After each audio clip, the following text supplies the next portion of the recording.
స్వామి పరిపూర్ణానంద నగర బహిష్కరణపై BJP MLA NVSS Prabhakar మండిపడ్డారు. స్వామీజీ బహిష్కరణపై CM కేసీఆర్కు వినతి పత్రం ఇచ్చేందుకు చెలో ప్రగతి భవన్కు బీజేపీ పిలుపునిచ్చింది. అయితే ఉదయం నుంచే ఎమ్మెల్యేలు కార్యకర్తలను పోలీసులు హౌస్ అరెస్ట్ చేశారు.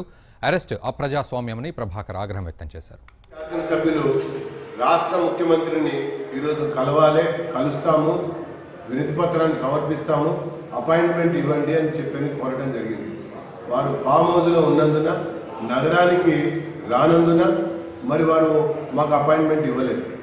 కానీ ఒకవైపున పోలీసులు బీజేపీ శాసనసభ్యులని అరెస్ట్ చేయటం, తిరగనీకరణ చేయటం, మాజీ శాసనసభ్యులు కూడా అరెస్ట్ చేయటం, ఇంకొక వైపున నన్ను మరి నియోజకవర్గంలోనే తిరగాలి, ఇంట్లోనే ఉండాలి, కార్యాలయంలోనే ఉండాలి, బయట నియోజకవర్గం దాటకూడదు అన్నటువంటి రీతిలో వాహనాలు అడ్డం పెట్టారు.